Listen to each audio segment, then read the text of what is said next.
So I am a big believer in visual aids when you're discussing blockchain. I think a lot of these things start to feel a little abstract or need at least some illustration about how the applications work, what the use cases are, how where money flows, and what the infrastructure looks like. So Future of Technology Showcase, what we decided to do here is actually have some companies get up and tell you about what they're doing. So besides illustrations, you also get exposure to some new companies in our space. So we've got Stina Brock from Electron, Evan Caron from Swytch, Kip Gearing from Zage Security.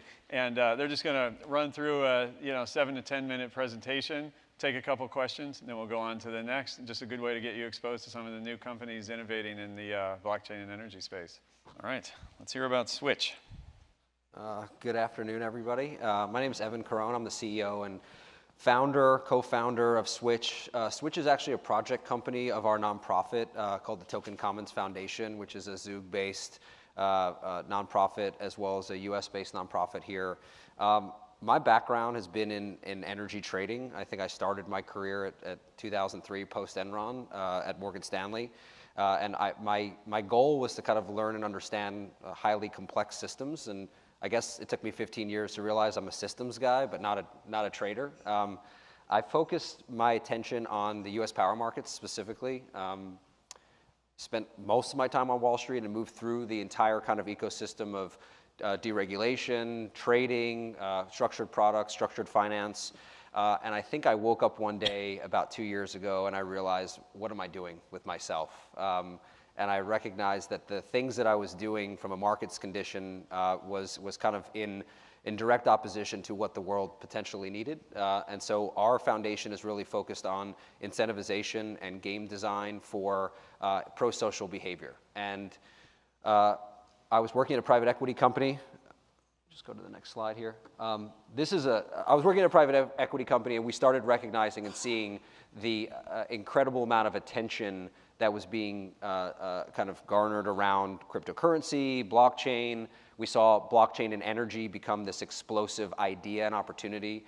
Lots of projects, 200 plus projects focused on all different types of blockchain and energy projects, specifically around transactive energy, around supply chain management, around EV charging, grid optimization, distributed energy resources, battery charging, and the like. And this is the group of people that we've researched that are exploring some level of distributed ledger technology and blockchain for the energy industry. And I applaud them for being one of the first of many to potentially adopt new technology that can potentially change the world and in ways that we've probably discussed here today in short order, but there's slightly more pressing issues that I like to deal with or that I'm willing to spend my time on. So as I mentioned, we are taking complex ideas around complex adaptive systems and game theory around mechanism design to create a programmatic approach using oracles to do something called dynamic adaptive control. And that's a lot of words for saying that we are taking an incentive system, an incentive approach to reward and evaluate pro-social behavior based on what we're calling a global carbon ledger. So we're doing something highly complex and boiling it down to something very practical. So in some sense of the word, building a smarter REC, building a smarter carbon credit, and building digital assets associated with energy behavior. So why green energy? Clearly, there is a huge momentum towards identifying solutions to make the planet greener. We've got technology today that allows us to be able to do that in many places in the world that we weren't able to do 5 years ago or 7 years ago in terms of the cost competitiveness, the ability to move product, to move resources to places that weren't able to receive it before, and to energize the global South, provide information and provide value to new economies that we weren't able to do before. So anyway, the main, I want to move away from kind of this, and you can kind of take pictures of this and take pictures of maybe this. And everyone knows we've got fragmented renewable energy markets. We've got kind of fictitious geographical constraints associated with energy generation investment. We have a major problem with evaluating one energy resources versus another in its impact to carbon. Clearly, we've spent a lot of time and resources doing what we call static policy development, where we take historical information or we take old data, and we expect that there to be no feedback loops, and it takes 5 or 6 or 7 years to identify whether the policy worked or not. And our goal is to actually use smart contracts, to use oracles, and use something that has more real-time feedback to basically create dynamic policies for incentivizing renewable energy, as well as evaluating the relative impact of one asset versus another, apples to apples comparison, similar to how we compare levelized cost of energy. So taking 2 assets in different parts of the world and identifying not just the return on investment, but the level of impact into the local communities, the economic development associated with the investment, and then also using data to potentially de-risk the project so that we can potentially maintain better flows of capital into areas that need it the most.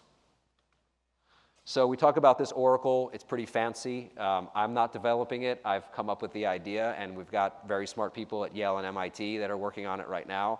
Our nonprofit is a partnership with the MIT Media Lab and the City Sciences Group. Originally, we really tried to find ways to design new cities for impending climate change, and how we're going to actually design buildings and rebuild communities in the face of potential kind of climate issues and climate disasters. And that kind of evolved into how to create, and the idea of the oracle is actually creating a win-win game of a multi-cooperative approach. So we have models that are evaluating from a predictive standpoint the ability to generate, I would say, a positive outcome, and then basically building consensus with models and data. So it's similar to how consensus is built in blockchain, but using models that compete with each other in a collaborative environment. And we're using a structure from Harvard at MathWorks, Ned Gulley's design on cooperative coding. So we recognize that not just from a foundation perspective that we need to cooperate to fix the problem, but we really need to have what we're calling decentralized intelligence. So no single party should be able to evaluate the level of impact, the level of climate science associated with specific resources in specific regions. And so the goal is to actually create multiple models to be able to evaluate an objective outcome. This is just a bunch of fancy stuff around machine learning and AI that the model has to actually have to work.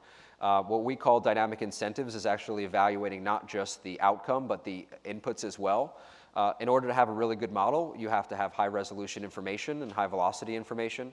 A part of the Oracle design is actually evaluating the value of the data and the level of trust in the information. So in low resolution markets, the data becomes much more valuable. So in essence, we're actually building a robust data commons that can be shared across multiple stakeholders and leverage basically this computational power of the Oracle to define objective outcomes in behavior, in pro-social behavior, and reward those dynamically in real time. So, I mean, that's all in all basically saying we're trying to fix a broken system. We're trying to do something that's very complex and actually be much more practical on our implementation. We have a number of pilots that we started with, working very closely with our partners at Black & Veatch and Atomics Digital, which is the data arm of Black & Veatch, obviously one of the largest critical infrastructure developers in the world. We have a number of pilots that we're working on. We have 1.5 gigawatts of generation that's currently being piloted on our system now in Germany and Austria.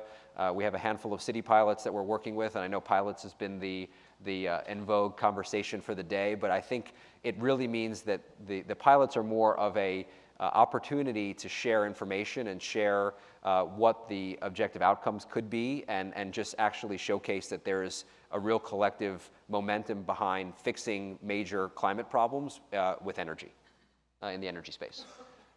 That's it. So thank you very much.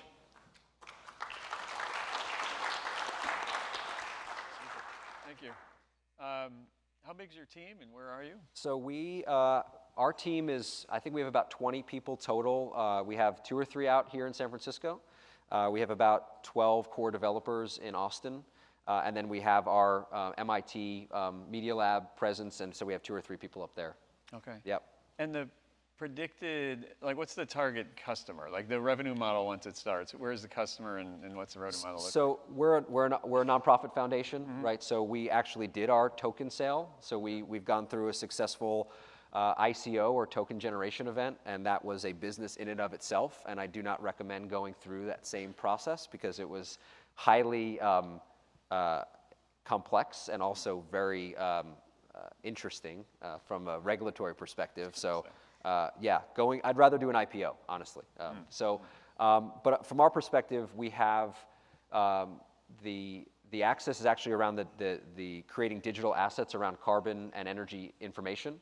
And so to the extent that those carbon assets or those attributions have value, people can go purchase that, right? But we don't have a revenue model where donation-based. To the extent that we can actually build our network and bootstrap our network, the more network connections we make, the more levels of security and scalability that we have in our architecture, and it should actually relate to the token price. There's a staking token model associated with our blockchain project. Yeah. Okay, one quick one. Definition of an oracle.